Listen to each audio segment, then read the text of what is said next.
Bonjour à toutes et à tous, merci de votre fidélité. Je suis très heureux de vous retrouver pour cette homélie du 5e dimanche du temps de Pâques. Que votre cœur ne soit pas bouleversé. Jésus est tout proche de sa mort. Comment peut-il être aussi paisible avec ses disciples ? Il est parfaitement conscient du drame qui se dessine pour sa vie. Il connaît aussi les drames de l'humanité parce qu'il les a rencontrés durant sa vie. Et pourtant, il peut dire à ses disciples « Ne soyez pas bouleversés ». Celui qui normalement aurait dû être consolé ne pense pas à lui mais à ses disciples et à la peine qu'ils vont éprouver lorsqu'il connaîtra la mort injuste de la croix. Jésus est à l'initiative. Il est maître de sa vie. L'Évangile nous invite à comprendre que Jésus envisage sa mort non comme une fin, mais comme un retour à la maison. Une maison dans laquelle il nous prépare une place. Jésus part retrouver quelqu'un qu'il aime et qu'il aime. S'il est paisible et rassurant, c'est parce qu'il n'est pas seul, mais qu'il se sait aimé. Je suis dans le Père et le Père est en moi. Il est en communion avec son Père. La mort de Jésus n'est pas une fin. Sa vie a un sens. Tout ce qu'il a dit, tout ce qu'il a fait n'est pas vain. Cette vie qu'il a reçue de son Père, c'est la vie qu'il a choisie. Et cette vie-là ne s'arrête pas avec la mort. Au contraire, elle s'épanouit en vie éternelle. Au cœur de notre monde, nous avons 1001 raisons d'être anxieux, inquiets. Ces craintes, ces angoisses peuvent nous paralyser si nous sommes laissés à nous-mêmes dans un matérialisme dominateur. Trop souvent, nous voulons tout expliquer, nous voulons tout dominer, tout comprendre. Comme l'écrit Éloi Leclerc dans Sagesse d'un pauvre, toute la science de l'homme et toutes ses techniques le laissent inquiet et seul devant la mort. Devant la vie de notre planète, c'est vrai, nous pouvons être pris dans un tourbillon d'angoisse. Comme elle est vraie, la parole de Thomas, « Seigneur, nous ne savons même pas où tu vas, comment pourrions-nous savoir le chemin ?» Ne sommes-nous pas comme Thomas et ses amis qui s'interrogent « Où allons-nous ? Quel est le sens, le but final de la vie ? Qu'y a-t-il après la mort ?»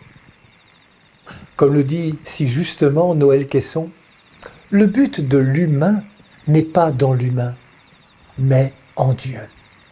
L'humanité s'en va vers là où est Jésus. L'humanité s'en va vers là où est Jésus. Et où est-il Jésus ? Au moment où il se prépare à mourir ? Il est en lien avec son Père. Je suis dans le Père et le Père est en moi. Au moment de sa mort, vers qui Jésus se tourne-t-il ? Vers ses disciples. Et s'il se tourne vers eux, c'est pour les sortir de toute forme d'errance. C'est pour les orienter vers un but, un avenir. Les orienter vers celui qu'on ne peut voir avec les yeux, celui qui n'est pas non plus au bout de nos raisonnements, vers celui qu'il appelle son Père. Au cœur de nos vies bouleversées par tous les changements du monde, au cœur de nos vies bouleversées par les incertitudes de notre planète, Jésus ouvre une porte, celle du ciel. Nous ne sommes pas dans un monde clos.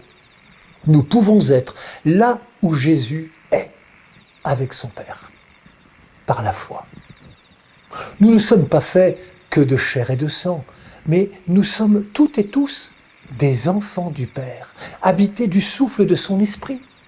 Nous sommes des êtres spirituels, des êtres connus et aimés de Dieu. À chacune, à chacun de nous, de le reconnaître. Jésus nous propose un chemin de foi, un chemin de reconnaissance. Connaître le Père comme nous sommes connus de lui. Et le chemin que Jésus propose, c'est lui-même. Celui qui m'a vu a vu le Père, dit-il à Philippe. Les paroles de Jésus ouvrent à l'espérance parce qu'elles ouvrent à la source. En fait, ce ne sont pas les paroles de Jésus qui nous ouvrent à cette source, mais Jésus lui-même. Au moment où beaucoup s'interrogent sur l'avenir de notre planète, sur le sens de l'homme dans l'économie, au moment où beaucoup s'interrogent sur l'avenir de l'Église, nous sommes invités, comme jadis les disciples, à tourner résolument nos regards, nos cœurs, nos intelligences vers la personne du Christ. Je suis le chemin, la vérité, la vie. Jésus ne dit pas qu'il est sur le chemin, en train de le parcourir. Il est lui-même le chemin. Il n'est pas en route vers la vérité, il est la vérité. Et la vie est là, en lui. Jésus-Christ est le message d'espérance que l'Église que nous sommes tous ensemble peut proposer en 2023. Osons le proposer là où le monde cherche sa route, là où se vit la précarité, le doute, l'enfermement, l'épreuve de la maladie, dans les lieux où l'on cherche et réfléchit l'avenir, dans les lieux de culture. Et n'oublions jamais, avant que nous recherchions Dieu, Dieu le premier nous a cherchés. Nous tenons parce que nous sommes tenus. Nous sommes fidèles parce que Dieu est fidèle. Nous aimons parce que nous sommes aimés. Bon dimanche à toutes et à tous. Prenez bien soin de vous et des autres.